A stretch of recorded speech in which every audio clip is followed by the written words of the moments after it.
Alô família, nós estamos chegando, é muito bom nós podermos continuar juntinhos depois desse terço maravilhoso de cura entre as gerações. Eu tenho a grande certeza que muitas pessoas foram realmente abençoadas. E para mim, continuar com vocês é uma alegria muito grande. Continuar aí aonde você está me recebendo, com toda esta alegria, com todo este coração generoso que você permite que eu, Padre Alberto, seja parte da sua família. Eu me sinto como um irmão, eu me sinto como um pai espiritual, eu me sinto como um seu amigo.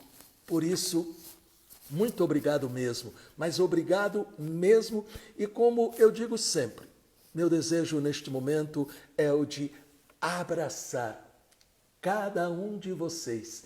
Que saudade de cumprimentar, abraçar a este povo maravilhoso, porque é o povo de Deus. Eu digo sempre, não fale que você está sozinho, não fale que ninguém está olhando por você, não deixe que de modo algum Satanás coloque no seu coração a sensação de solidão negativa. A solidão negativa é aquela sensação de que parece que realmente nós estamos abandonados por tudo e por todos. E isto não é verdade para a pessoa que tem fé. A pessoa que tem fé sabe que Deus jamais nos abandona. Por isso, neste momento, se você está nesta situação de se sentir sozinho, sozinha, permita que neste momento o Espírito Santo possa completar, preencher este vazio, e que o Espírito Santo dê a você, em nome de Jesus, esta certeza. Deus ama você, Deus te conhece pelo nome, e Deus armou a sua morada em você. Você é templo, você é casa da morada de Deus. Por isso, eu creio que esta sensação de solidão que alguns estão sentindo, o Senhor está tirando e colocando em você a comunhão com Ele, para que você experimente a manifestação do sobrenatural. Eu quero convidar, como sempre eu faço, a uma convidada. Ela sempre entra primeiro, que é a doce Virgem Maria, Nossa Senhora dos Prazeres. E você que já está entrando, vai mandando aí o seu aviãozinho para familiares, para amigos, porque daqui a pouco nós vamos ter o Diego Fernandes, que vai fazer comigo esta live oracional. Nós vamos falar de músicas para combates espirituais, porque nós vivemos em um tempo de combate espiritual, mas nós estamos do lado vencedor. Por isso nós pedimos agora a intercessão preciosa da doce Virgem Maria, Nossa Senhora dos Prazeres. Mãezinha querida, intercede por todos estes teus filhos e filhas. Mãezinha querida, recolhe todos os nossos pedidos para colocá-los no coração do seu Filho amado, Jesus misericordioso. Ave Maria, cheia de graça, o Senhor é convosco. Bendita sois vós entre as mulheres, e bendito é o fruto do vosso ventre, Jesus. Santa Maria, Mãe de Deus, rogai por nós, pecadores, agora e na hora de nossa morte. Amém.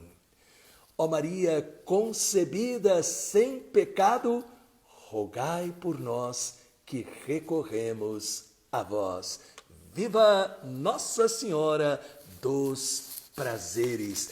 padroeira do nosso santuário aqui em Itapecerica da Serra, Nossa Senhora dos Prazeres, que também significa Nossa Senhora da Alegria. Nossa Senhora que não quer ser lembrada somente por causa das suas dores, mas também por causa das suas alegrias. E com este título, Nossa Senhora nos ensina justamente este segredo.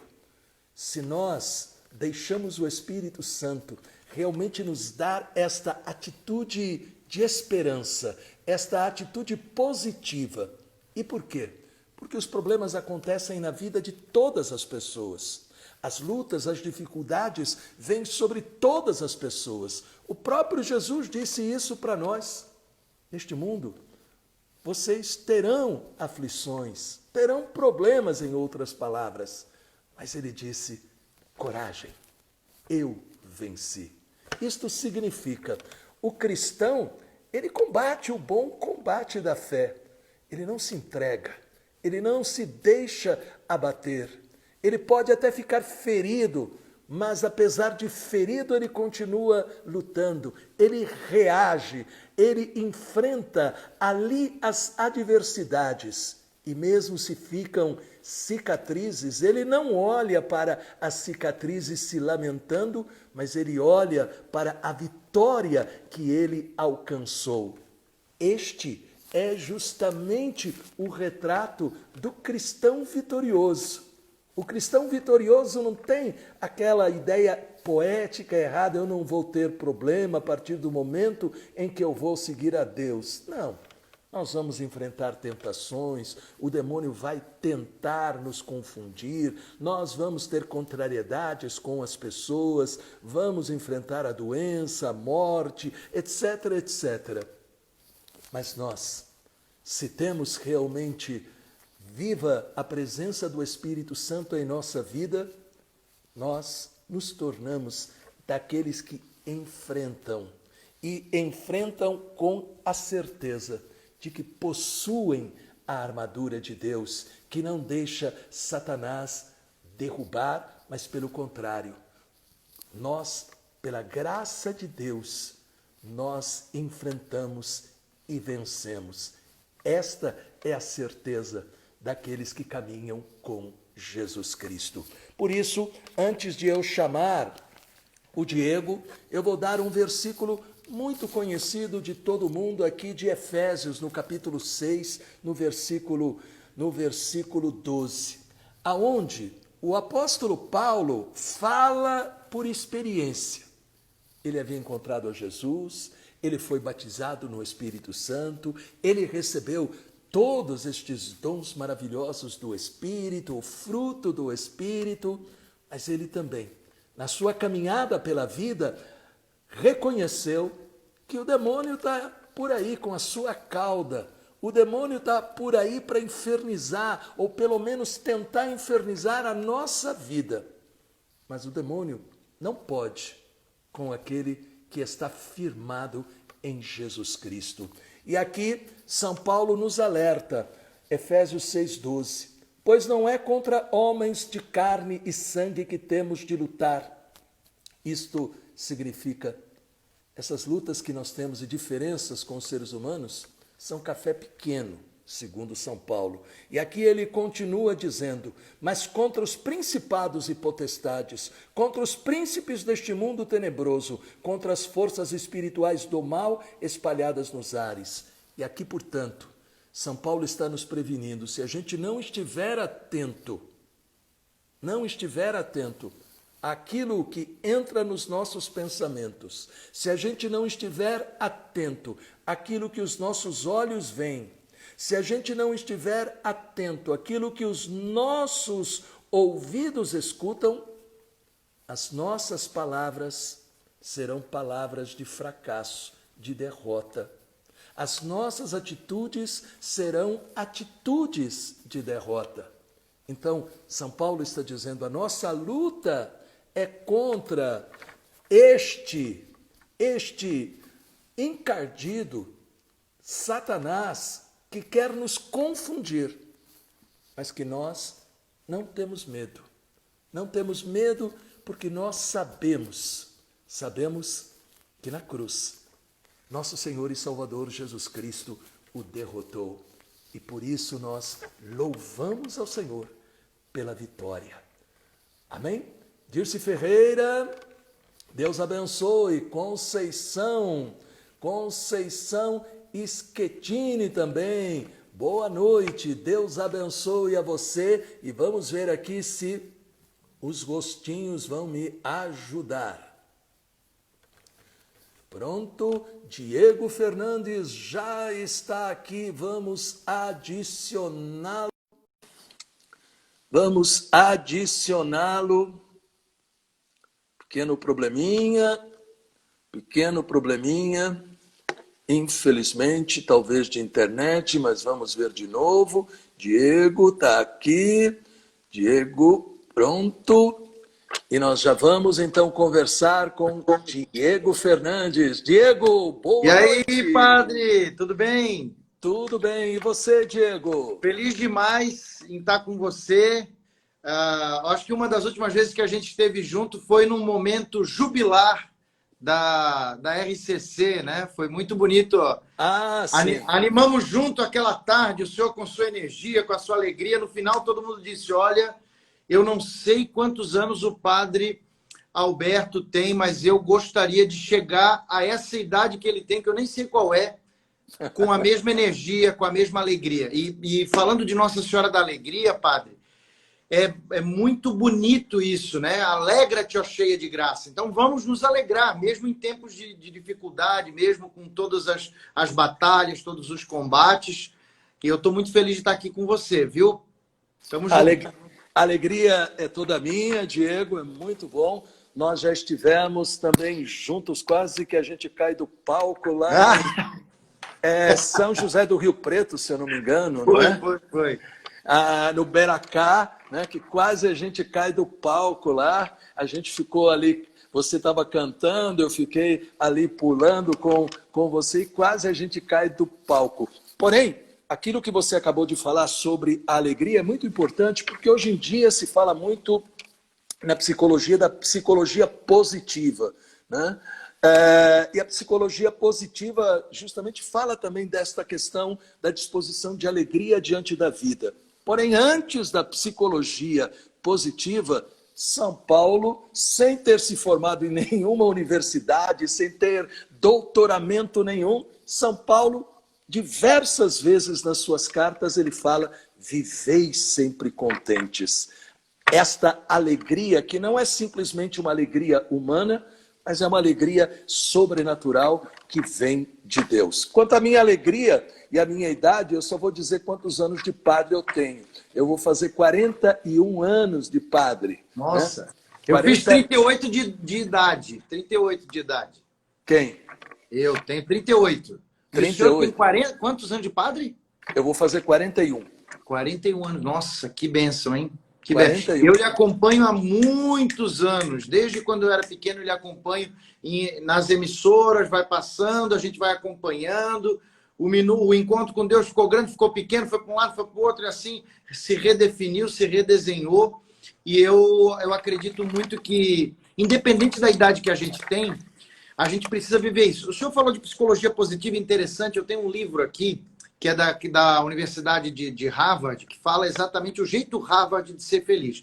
Eles abriram uma matéria de filosofia, inclusive, falando sobre felicidade. E é um tema, né? O senhor fez filosofia há muitos anos, eu fui seminarista também e fui professor de filosofia. É um tema que a filosofia se ocupa, mas é um tema que o Cristo se ocupou nas bem-aventuranças, né? O santo é o beato, né? O santo é o feliz, o beatos, o feliz, aquele... O santo tem que ter um pouco de felicidade. Eu lembro da época do seminário que eu tinha um padre que falava assim, ó, se um santo triste é um triste santo. Então a gente precisa ter alegria também, santidade e alegria. É mortificação, mas a gente tem que entender que é pela cruz que a gente passa, não é isso, padre? Tem que passar pela cruz. Porque tem gente que fica lá na Sexta-feira Santa. A pessoa gosta do mistério, mas não ressuscita. Então tem que ressuscitar. João Paulo II também falava sempre, eu gravo muito assim, não só no meu ouvido, mas no meu coração, essa frase eu levo para mim sempre quando eu estou triste, quando eu estou desanimado. E quantas vezes eu já tentei, agora nessa pandemia também, a gente tem que respirar fundo, redobrar a atenção, redobrar a oração. E aquela frase que ele gostava de dizer, per crucem ad lucem, pela cruz chegar na luz. Passa pela cruz, mas vai para a luz. E eu acredito que o Senhor, com a sua alegria, com o seu fervor, com a sua maneira enfática de falar, de pregar a palavra, também traz isso para a gente. Né? Que não devemos ficar, mesmo quando celebramos os mistérios de Cristo, os mistérios, eles são dolorosos, mas eles também são os mistérios gloriosos e os luminosos, não é isso? Exatamente. E São Paulo VI, ele dizia, ou nós vivemos com alegria a nossa fé, ou nós corremos o risco de perdê-la. Porque é que muitas pessoas dizem assim, padre, eu perdi a fé. E quando a gente vai conversando com esta pessoa, muitas vezes, além de outras coisas, mas muitas vezes nós vemos que ela viveu uma fé cheia somente de regras. E as regras são necessárias, são importantes, mas a fé cristã não é somente uma questão de regras ou doutrina.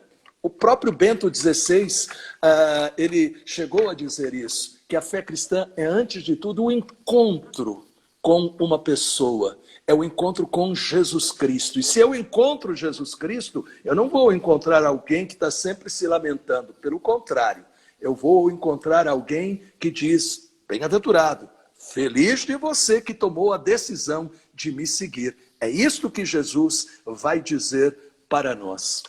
Mas, Diego, hoje nós vamos falar de música, né? Você vai cantar? Você vai cantar? Vamos cantar. Eu trouxe aqui, ó. Só que eu queria... eu não sei se dá para o senhor dançar e animar o povo aí. Não dá.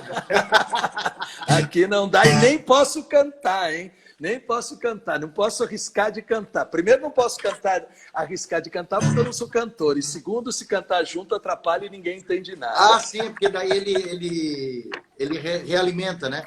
Exato. Vamos junto, então. Já que Maria foi aquela que era plena, ou seja, transbordando do Espírito Santo, foi o que o anjo disse, alegra-te, cheia de graça. Então vamos ser cheios do Espírito Santo, assim como Maria também o foi. Seja bem-vindo, Espírito Santo, meu coração é o teu lar. Seja bem-vindo, Espírito Santo, a minha casa é também a tua casa, a minha família é o teu lugar.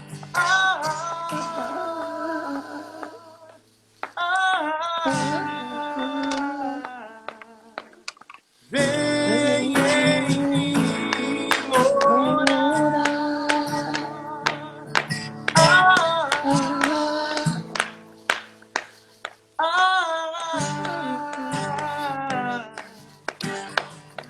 Vem em mim morar. Quero ser templo vivo, te levar comigo. Quero ser templo vivo do teu amor. Quero ser templo vivo, te levar comigo. Quero ser templo vivo do teu amor.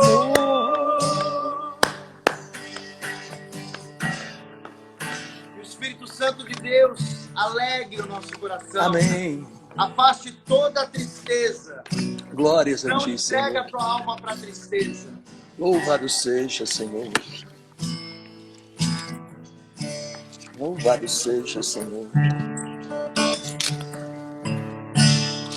Louvado seja, Senhor. Que o Espírito Santo more em ti, que o Espírito Santo habite em ti. Que você diga todos os dias, Jesus é o Senhor. E eu quero viver esse encontro com Deus. Porque ninguém vai dizer Jesus é o Senhor a não ser pela inspiração do Espírito Amém. Santo. Amém. Amém. Amém. E a palavra de Deus, ela é muito clara, aquilo que eu dizia de São Paulo aqui em 1 Tessalonicenses, capítulo 5, versículo 16, que ele diz: vivei sempre contente. E nós muitas vezes poderíamos perguntar: como viver sempre contente neste tempo tão difícil de combate espiritual? Por exemplo, você, Diego, como é que você está vivendo sempre contente neste tempo de pandemia? Como é? Eu tenho algumas coisas que eu trago no meu coração. Primeiro, o exemplo e o mistério de Jesus. Então, rezar o terço todo dia para contemplar os mistérios de Jesus, da paixão, da vida, paixão, morte e ressurreição de Jesus. Então, ter sempre estar em constante oração, mesmo com dificuldade, mesmo com preguiça às vezes, aquela vontade de deixar. Quantas vezes acordei? Não quero acordar, não quero dormir mais, não quero trabalhar, não quero fazer nada. Então, faça a sua oração. Orai sem cessar. Eu tenho buscado isso. Então, rezar sempre, com vontade, sem vontade, ser constante na oração. Eu, antigamente, me preocupava muito com a quantidade da oração. Hoje, eu estou me preocupando muito com a qualidade. Quando eu faço aquele e-liturgia, que é um aplicativo, que é a liturgia das horas, que antigamente no seminário eu rezava com os tomos, né, do breviário. Eu também. Agora é mais fácil. Aplicativo, que daí agora mas todos os padres usam, todos os padres. Quando a gente vai nos retiros, não tem mais toda aquela coleção. Quando a gente viaja, é um alívio. Quando a gente viaja, é um alívio, porque sobra mais espaço na mala, né? Então, assim, eu começo a alimentar a minha mente com coisas boas. Então, eu durmo muito tarde, então já na madrugada eu começo fazendo o ofício das leituras. Então, já leio alguma coisa. Mesmo que eu acorde tarde, eu vou lá, aí eu viro um pouquinho à noite, né? E daí, daqui a pouco, eu acordo um pouco mais tarde, porque os horários ficam diferentes. Eu acordo, rezo a laudes, e daí depois, pelo menos, alguma oração. Então, o terço e o breviário, todos os dias, pelo menos os 2 momentos, né? Tem dia que eu não consigo fazer todas as horas, mas eu rezo pelo menos 2 momentos. E outra coisa que eu tenho no meu coração é o seguinte: às vezes a gente vai ter dia que a gente vai estar mal. Porque assim, ó, aqui inclusive, padre, esse lugar aqui, ó, aqui é um divã, aqui atrás aqui, ó. Isso aqui é o meu escritório também meu consultório de psicologia. Porque depois eu não fui padre, mas busquei a psicologia também para ajudar as pessoas, né? E assim... Meu Deus, eu falei da psicologia, ai. Não, mas tá tudo certo, tá tudo... O senhor entende muito, é um grande estudioso, e eu aprendi muito no seminário também. Eu acho que todo padre estuda muito, e mais do que só estudar, tem a vivência também. Vocês conversam com tanta gente, né? E eu lembrei de um psiquiatra, na verdade, que é o Viktor Frankl, né? Que é muito conhecido na igreja, e ele tem um termo que diz o seguinte, que é o otimismo trágico. E todo dia eu lembro disso. Eu estou muito triste, eu não vou ficar me culpando, eu vou alimentar o meu coração de esperança. O que o Viktor Frankl dizia? Ele dizia que é preciso o termo é otimismo trágico. O que é isso? Mesmo diante de uma grande tragédia da vida, um momento muito difícil, veja, ele morou num campo de concentração, e lá naquele campo de concentração ele percebia, os que morriam eram os que não tinham um porquê, não tinham uma causa, não tinha alguém esperando por eles. E aí eles acabavam, não tinham o que ele falava da dimensão espiritual, noet que ele usava. Então assim, ó, tenha espiritualidade, eleva o seu coração mesmo com tristeza. E outra, não fica dizendo que tá bem quando não tá bem. Se tá mal, fala que tá mal. Pede ajuda, não tenha medo, fala para Deus mesmo. Eu acho que ter esse otimismo trágico seria o quê, resumidamente? Ter um olhar de esperança. Então, eu tô vendo aquela tragédia na minha vida. Mesmo que a minha vida esteja um verdadeiro campo de concentração. Me sinto trancado, me sinto sofrendo. A você que é mulher, de repente, está sentindo uma série de situações. Você precisa ter um olhar de esperança. Tem liberdade, tem esperança. Respirar, ser forte, ser resiliente. E ter esse otimismo. Esse tipo de coisa me fortalece quando eu começo a pensar isso, alimentar-se da oração com bons pensamentos e também ter otimismo. E eu sou muito assim. Quem conhece a minha mãe também sabe. A minha mãe, ela teve depressão, ela teve uma série de coisas, mas diante das tragédias da vida, ela estava sempre sorrindo. Então, tá difícil, chora, mas chora, e chora sorrindo, porque Deus ele transforma depois o choro em lágrima, né? O choro em festa, não é o choro em lágrima, o choro em festa, né? O luto em dança, é bem isso. Acho que é isso. É o que eu vi. Mas aquilo que você está falando é aquilo que Paulo continua aqui no texto, no versículo 17 e 18, aqui de Tessalonicenses 5, quando ele fala, orai sem cessar, e depois ele completa, em tudo dai graças. Olha Então, que lindo. é a gente reconhecer uma coisa que também hoje em dia nas universidades está se estudando. Nós somos, eles usam o termo vulneráveis. Nós podemos usar, nós somos fracos, né? Aquilo que São Paulo fala, nós somos fracos, né? E não devemos ter medo de reconhecer esta nossa fraqueza ou a nossa vulnerabilidade. Não devemos ter medo, né? Todos nós temos essa dimensão. Aquilo que a própria palavra de Deus diz, todos pecaram, né? Todos pecaram. Mas quando eu sou fraco, é que eu vou encontrar realmente na minha fraqueza a manifestação da presença de Deus. Então, aquilo que eu também costumo dizer, São Paulo diz, todas as coisas concorrem para o bem daqueles que amam a Deus. Ele não está dizendo tudo está bem, sempre. Ele não está falando, não está falando isso. Ele está falando todas as coisas concorrem para o bem daqueles que amam a Deus. E Paulo, se a gente for olhar com o olhar somente humano, era melhor ele não ter sido cristão. Porque depois que ele se converteu, só teve, aparentemente, né, entre aspas, ele teve problemas. Ele foi rejeitado, ele foi perseguido, ele foi traído. Muitas vezes as pessoas não acreditavam muito nele. E depois... ele queria falar para pessoas de fora da igreja também, o apóstolo dos gentios, né? Exato. Ele tinha uma missão difícil, porque falar para quem é de dentro da igreja já é um desafio. Né? Naquela época ainda. Agora imagina falar para quem era pagão, para quem nem conhecia e estava no começo do cristianismo, né, padre? Exatamente. Mas foi um Paulo, desafio, né? Eu li um livro há muito tempo atrás de um psiquiatra que falava de um simpósio que foi feito, onde se falava sobre Paulo e se dizia que ele foi talvez um dos homens, né, mais equilibrados da face da terra. Um dos homens que mais, vamos dizer assim, usar um termo mais chulo, um dos homens mais resolvidos, né, diante da vida. É aquilo que quando a gente lê com atenção Paulo, ele mostra, o cristão não tem que ter medo de ir para a luta da vida. Não tem que ficar também sempre lambendo as suas feridas, chorando, imaginando que é a única pessoa que está sofrendo. Não. Nós temos que justamente olhar para o sofrimento e entender. Jesus sofreu, eu estou sofrendo, mas eu posso enfrentar este sofrimento, porque eu não estou sozinho. E o brasileiro gosta de uma sofrência, né, padre? Aí, o senhor falou da vulnerabilidade, mas se a gente pegar, a gente está falando de músicas ungidas, músicas que transformam, músicas que estão nos combates espirituais. Tem música que faz o inverso com a gente. Tem música que deixa a gente depressivo, deixa a gente com vontade de mergulhar no choro. Ah, não, eu vou... E aí parece que a música faz você mergulhar nesse sentimento e fica lá. Então tem música que liberta, né, que faz você agradecer, faz você sair da sofrência e ir para ressurreição.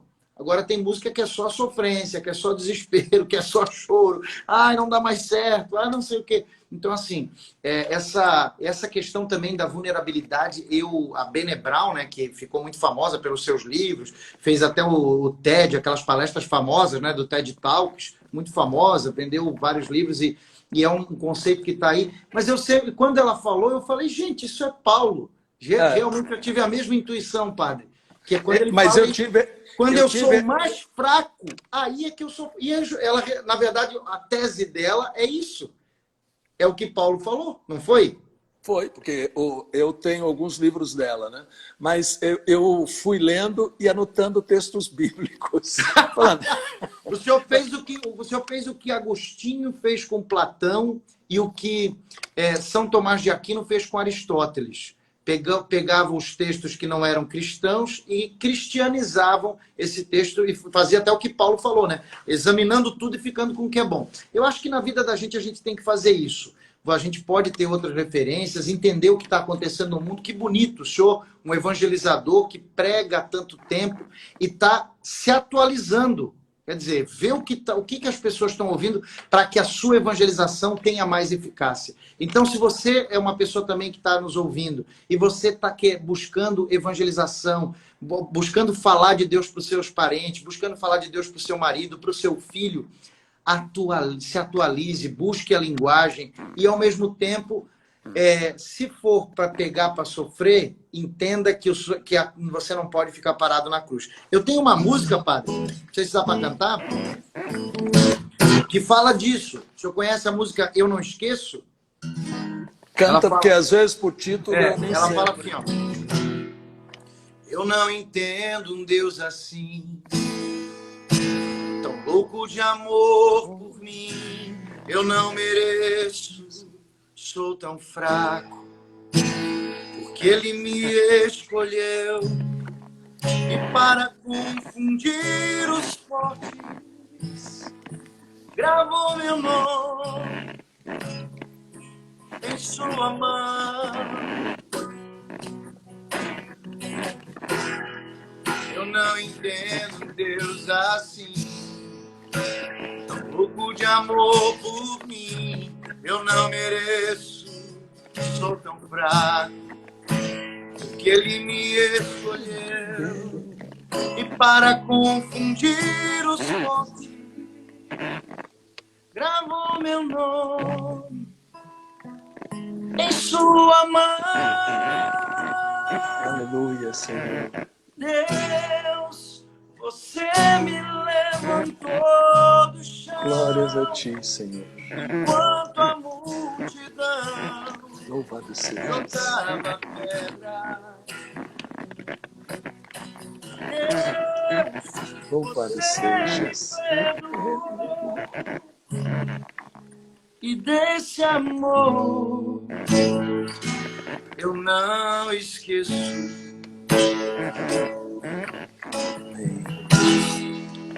Ele nos levanta do chão, né? Não é mérito, é graça. É verdade. João, lá no capítulo 3, versículo 16, diz: E Deus amou tanto o mundo que mandou o seu Filho Jesus para que todo aquele que nele crê seja salvo, tenha vida. E a leitura deste versículo é com estas palavras desta música: Deus me amou tanto, Deus me amou tanto que mandou aquilo que ele tinha de melhor para mostrar o quanto ele realmente me tem no coração dele. Isto é importante. Isto deve fazer a gente encontrar motivos para a gente louvar a Deus. Por exemplo, o padre Maximiliano Kolbe, também num campo de concentração. O que é que fez ele dar a vida dele no lugar de um pai? Eu estive naquele campo de concentração, que é um horror o que aconteceu ali, né? As pessoas perguntam por que é que Deus deixou isso acontecer. Não é porque Deus. Onde estava o homem?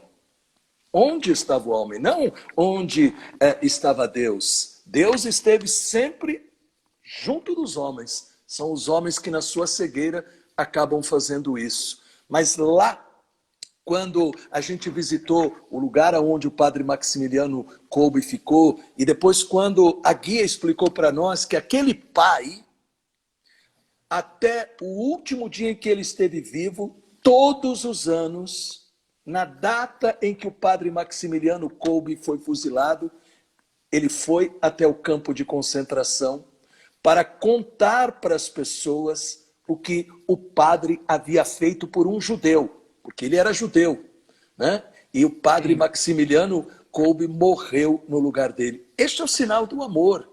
Esta é a certeza. Podem tirar minha vida, né?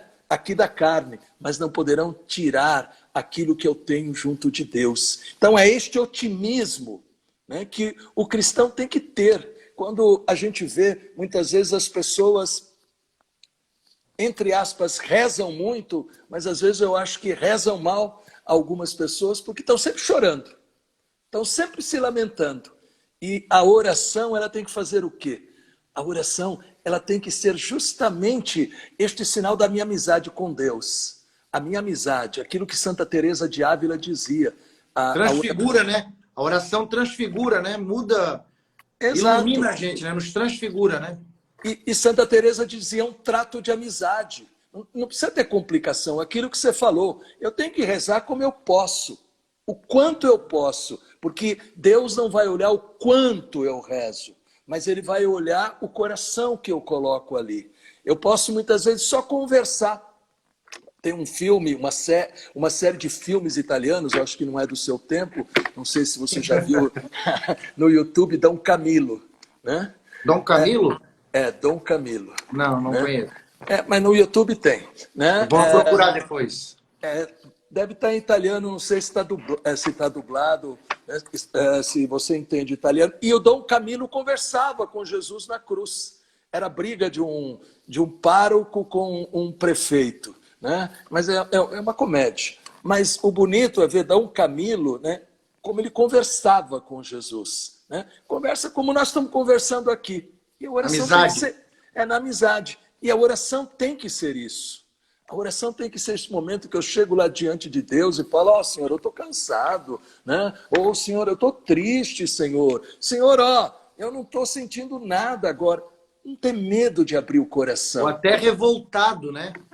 A gente vê, uma das coisas muito bonitas que eu aprendi a rezar e reaprendo todo o tempo, é rezar com os salmos, né? E a liturgia das horas tem muito isso, né? Exato. A salmodia, né? Tanto os salmos quanto os cânticos, né? Então, assim, tanto do Antigo Testamento quanto do Novo, cantar, entoar cânticos ao Senhor. E a gente percebe que o canto não é aquele canto só...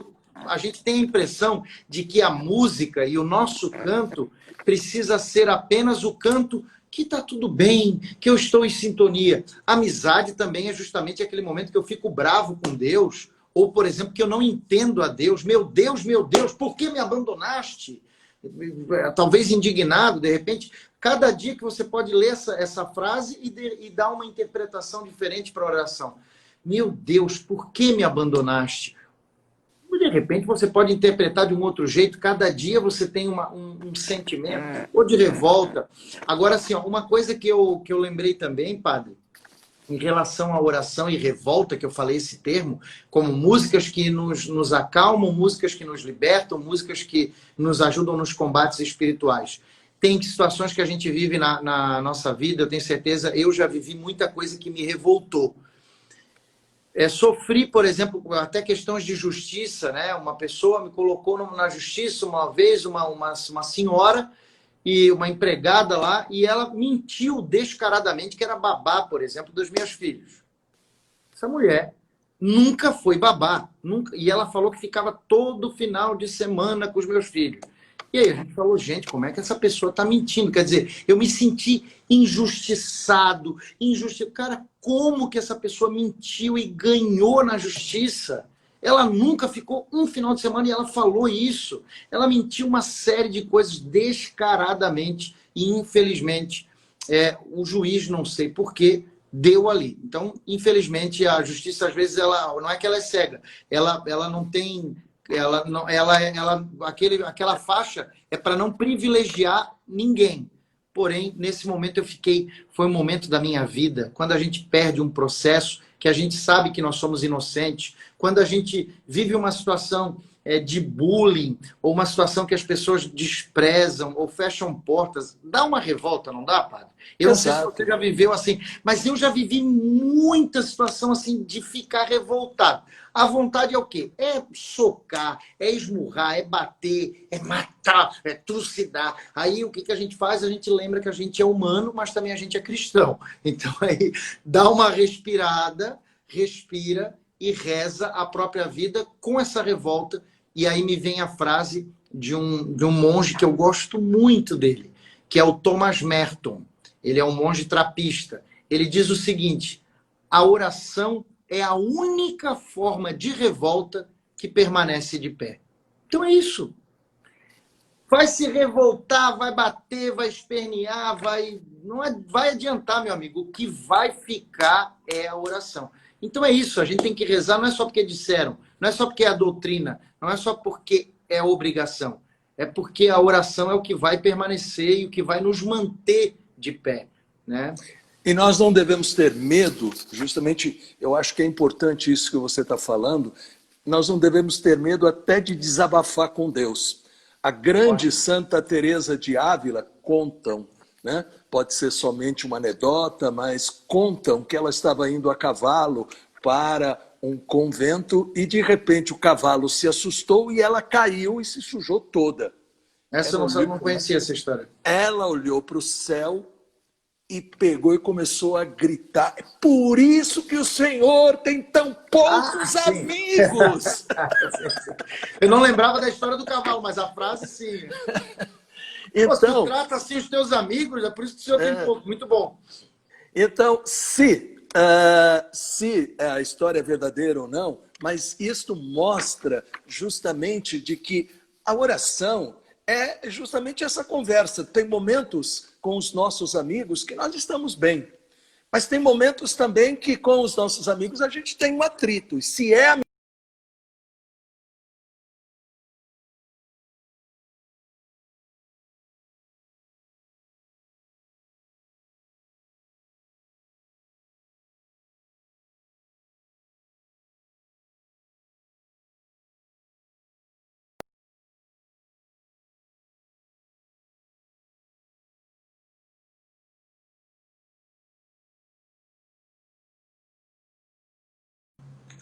Pronto, voltamos. Se é uma amizade, a frase aqui para mim travou. Às vezes com os amigos a gente tem um atrito, mas se é uma amizade verdadeira...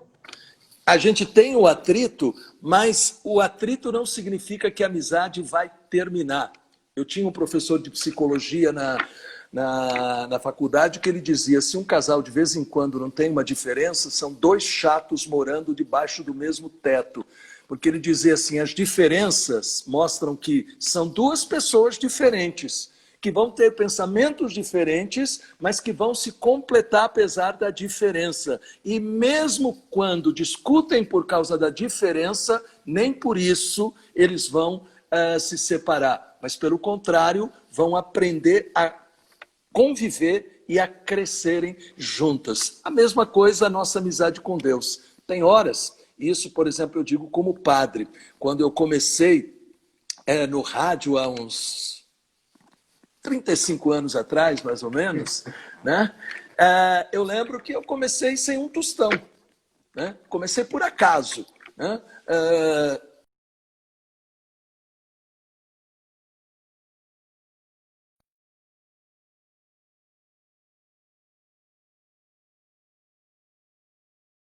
Eu acho que a internet de quem? Você está me ouvindo? Estou aí. O senhor quer saber se é a minha ou se é a sua? A minha aqui está parada. Agora eu não sei se é a sua ou se é a minha. Não, a minha continuou. A minha continuou. Não, eu posso trocar aqui. Então, eu não esqueço nunca, né? A pessoa chegou lá e falou assim: vamos parar aí para ver quanto custa. Eu falei: parar e ver quanto custa não tem problema, mas eu não tenho um tostão. Não vamos conseguir, né? Mas eu lembro que ali nós pegamos o programa, o diretor, não sei porquê, se foi com a minha cara, eu acredito mais que foi por causa de Deus, né? Ele falou assim: o senhor pode começar já no sábado. Eu tinha 3 dias para começar, nunca tinha falado em rádio, nada. Quando chegou no meio do mês, eu falei: meu Deus, como é que eu vou pagar esse negócio? Aí é confiar na providência divina, hein? Como é que eu vou pagar esse negócio? E eu lembro que eu cheguei no final do mês, quase no final do mês, falei: senhor, agora é com o senhor. Foi o senhor que me colocou nessa enrascada, né? Eu lembro que até algumas pessoas podem ficar chocadas, mas eu lembro que eu falei: o senhor me colocou nisso daqui porque a obra é do senhor, não é minha. Eu entrei porque o senhor colocou no meu coração, confirmando que era a sua vontade. Quando chegou no final do mês, Primeiro, a gente tinha contadinho o dinheiro. Não sobrou um tostão. Segundo, o diretor imaginava que eu fosse pagar o segundo mês. Porque ele chegou a falar para mim, ele era evangélico, ele falou, eu não deixo entrar ninguém aqui, mesmo evangélicos, e eu sou evangélico, sem me pagar primeiro. E o senhor, católico, vem aqui para me pagar o primeiro mês? Eu falei assim, olha, depois a gente se tornou amigo, é Deus que quis que isto acontecesse. Então, nós temos que ter esta confiança, mesmo quando a gente for invadido pelo medo. O que é que eu vou fazer? Eu acho que aí a gente tem que se agarrar e confiar que Deus, mesmo a gente não enxergando, a fé é justamente isso. Né? A fé é acreditar naquilo que não se vê, dizia Santo Agostinho, e é ver aquilo que se acredita. Né? A fé é justamente isso, a gente ser capaz. Não estou enxergando tudo claramente, por exemplo, nessa pandemia. Quando é que vai acabar? Talvez quando chegar a vacina. Quando? Sei lá quando. Né? Pode ser que seja daqui a alguns meses, pode ser que seja o ano que vem somente. Né? Não importa. Mas o que importa é que eu tenho a certeza. Deus está na frente. Né? Eu sempre digo para as pessoas, quando Jesus falou que ele era o bom pastor, os pastores no tempo dele iam atrás das ovelhas. E é interessante que lá na parábola do bom pastor ele fala que ele vai na frente. Pastor normal não vai na frente, pastor normal vai atrás. E ele vai na frente e ele diz, as minhas ovelhas ouvem a minha voz. Então, a oração é justamente esta certeza. Eu estou sendo guiado por Deus, mesmo às vezes, ou muitas vezes, não sabendo direito qual é o caminho. Mas Ele me conduz, se eu confio na sua providência. Amém. Vamos cantar? Vamos. Eu estou lembrando aqui de uma música que diz assim, ó, Deus te vê, não é indiferente à tua dor, porque eu acredito que às vezes a gente é uma ovelha que está no meio de tanta coisa, ouvindo um monte de vozes que não é a voz do nosso pastor, e a gente fica um pouco perdido. Ah, mas onde é que é? O que eu vou fazer? E aí a gente parece que o pastor não está vendo a gente, ou não está falando com a gente. E Deus está vendo cada momento, cada segundo, Ele vê, e Ele não é indiferente à nossa dor. Essa música é minha também. Ela é uma música de 2002, eu acho. Não, 2006.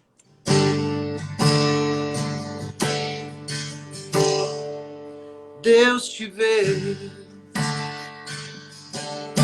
não é indiferente a tua dor. Deus te entende, quer te envolver de amor. Deus te vê, não é indiferente a tua dor. Deus te entende, quer te envolver de amor. Ele quer te fazer feliz. Tem muitos planos e sonhos pra ti. Basta confiar, saber esperar, Ele agirá. Ele quer te fazer feliz. Tem muitos planos, sonhos pra ti. Basta confiar, confia aí. Saber esperar, Ele agirá. Quando teu desespero chegar, deixa Deus agir, Ele agirá. Deixa Deus falar. Oh, oh, oh.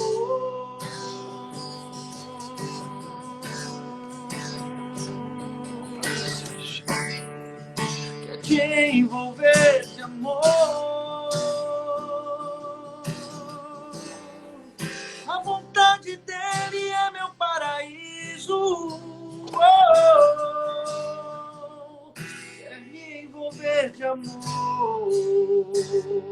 Deus está te protegendo, Deus É está te verdade. acolhendo, Deus está te abraçando, Deus está te fortalecendo.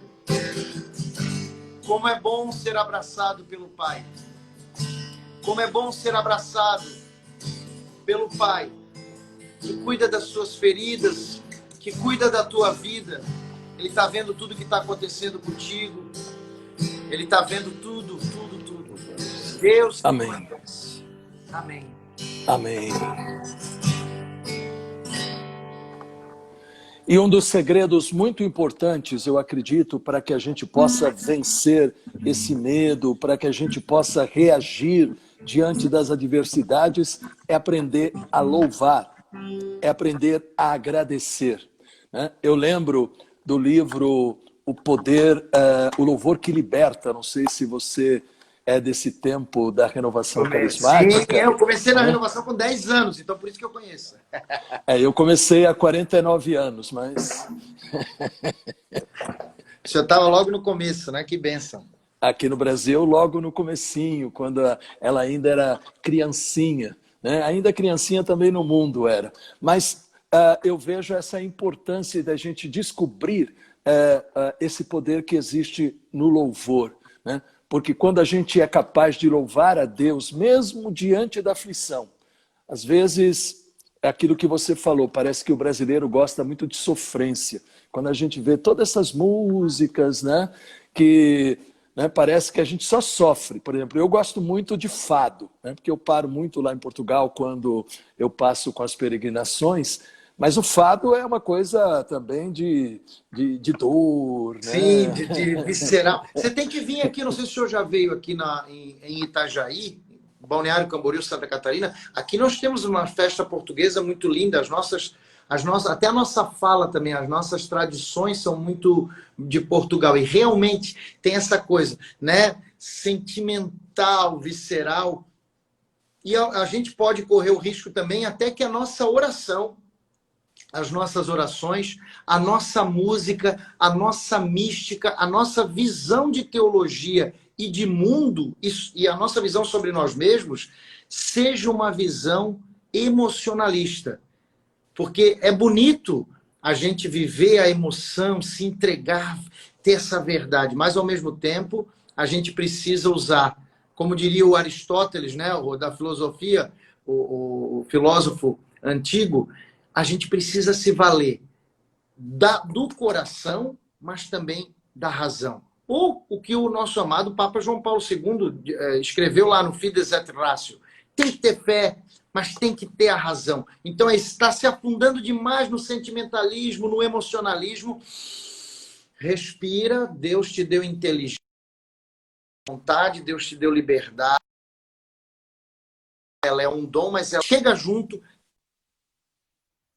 se entrega e vai buscando esse equilíbrio em Deus. Então a oração ela visa esse equilíbrio emocional também, porque às vezes a gente se entrega demais na emoção e reza só emocionalmente, né? E a gente, eu acho que tem que viver o verdadeiro sentido da Eucaristia. Às vezes a gente fica nessa discussão de um lado e do outro lado, tem que ser desse jeito, tem que ser daquele jeito, né? Tem que ser do jeito que a igreja ensina e acabou. Eu sempre digo, né? Tem que parar com o modismo, tem que ser aquilo que a igreja ensina. Vamos fazer aquilo que a igreja ensina, mas o principal, o que é? O principal é você viver o que significa a palavra Eucaristia, o que é? Ação de graças, né? É ação de graças, é agradecimento. Então, eu vou para a Eucaristia, eu posso entrar caindo aos pedaços, eu posso entrar machucado, eu posso entrar triste, eu posso entrar no fundo do poço, mas eu tenho a certeza que eu vou encontrar com Jesus, né? Jesus que vai me fazer sair do túmulo. Então, eu tenho que ter essa visão de esperança, né? Eucaristia é ressurreição. Exato. Olha que bonito. Eucaristia me ressuscita. Exato. É a gente ter essa certeza de que não é simplesmente um culto que a gente está indo, mas nós estamos indo para a gente se encontrar com Jesus. Aquilo que também às vezes as pessoas não entendem sobre o altar, a nossa vida é celebrada, né? A nossa vida é celebrada. E tem um santo que é chamado a harpa do Espírito Santo, Santo Efrem, um santo oriental, doutor da igreja, e ele justamente falava isso, que na hora que o sacerdote estende as mãos na consagração, é um batismo no Espírito. É um batismo no Espírito. E quando ele dava a comunhão, ele dizia, recebe Jesus e o Espírito Santo. Por que ele falava isso? Por um simples motivo. Santo Efrem.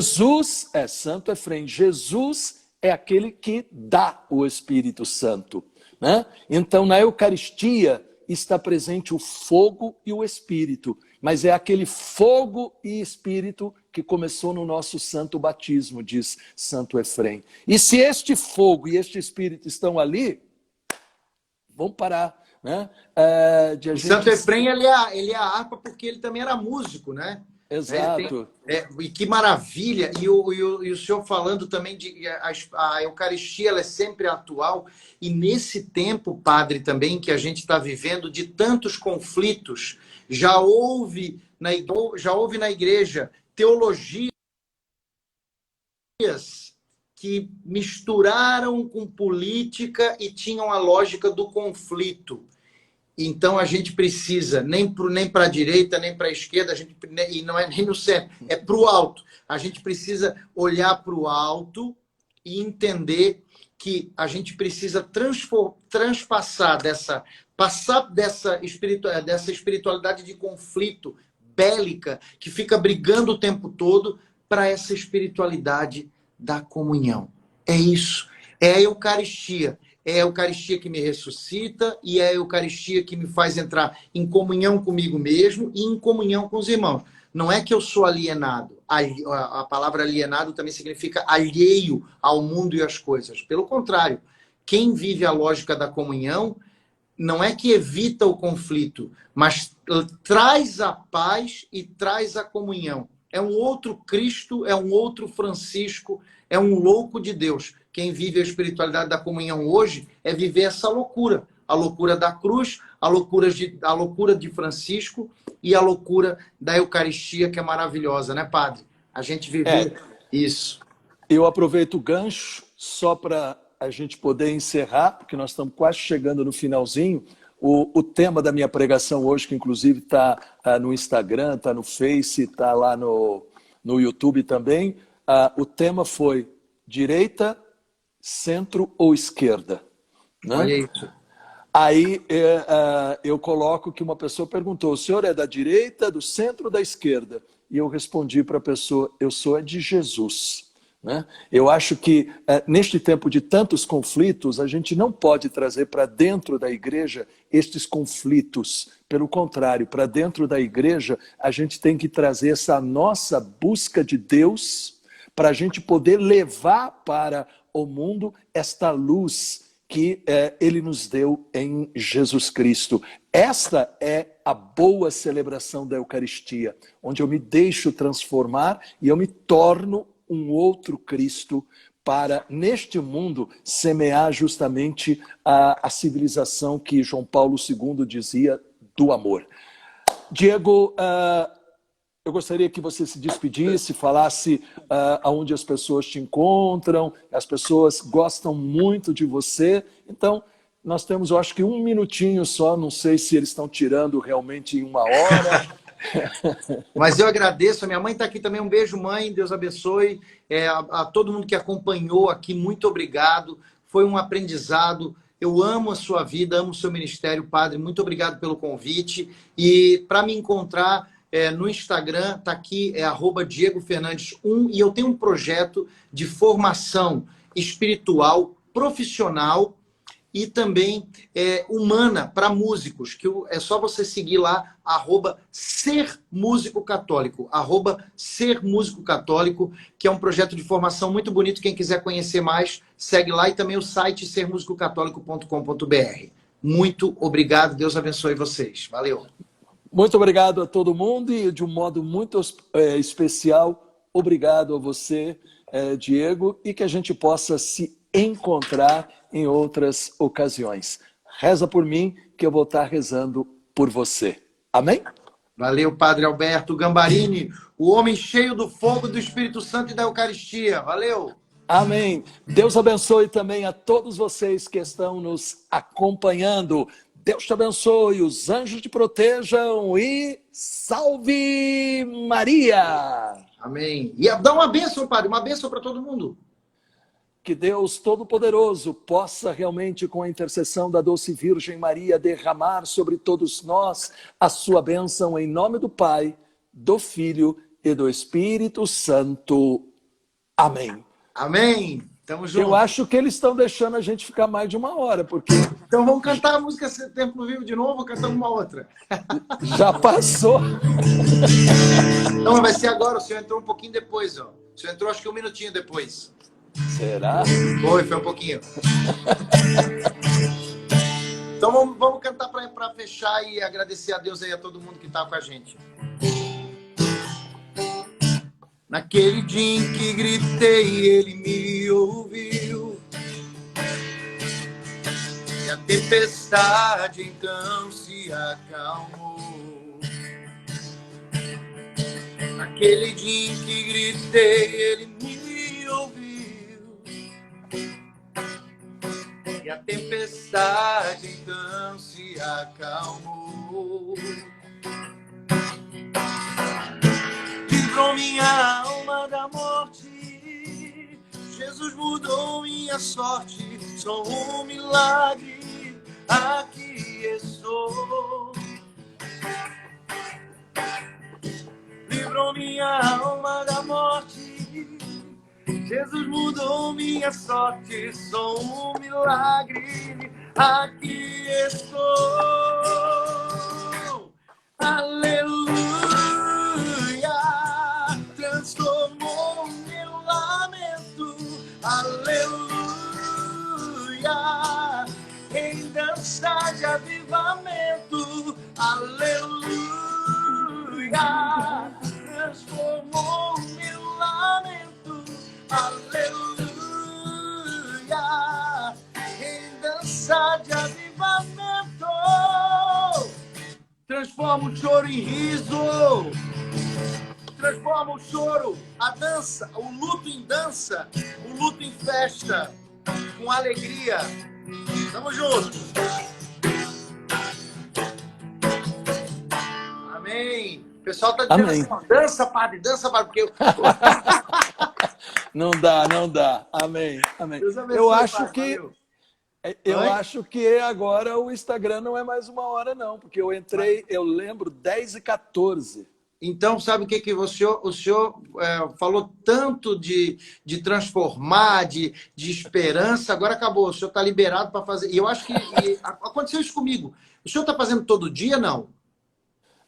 Estou fazendo, todo dia eu faço, todo dia. Então é por isso, porque daí depois quando se tem uma frequência grande, eles liberam. Aconteceu isso no meu Instagram também. Ah, então é por isso. Deve ser por isso. Eu celebro a missa todos os dias, depois eu tenho o terço antes dessa live, eu tenho um terço, né?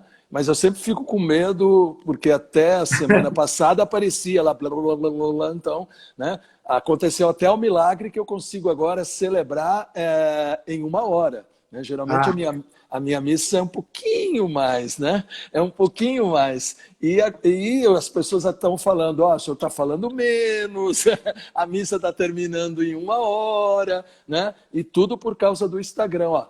22h18 e ainda estamos aí. Agora se prepare aí que a missa agora vai se alongar. Hein? Agora que eu sei... Obrigado, viu, padre? Deus abençoe de verdade. Tchau, Obrigado, Deus gente. Deus abençoe todo mundo aí. Valeu, tchau, tchau. Amém. Tchau. Deus abençoe.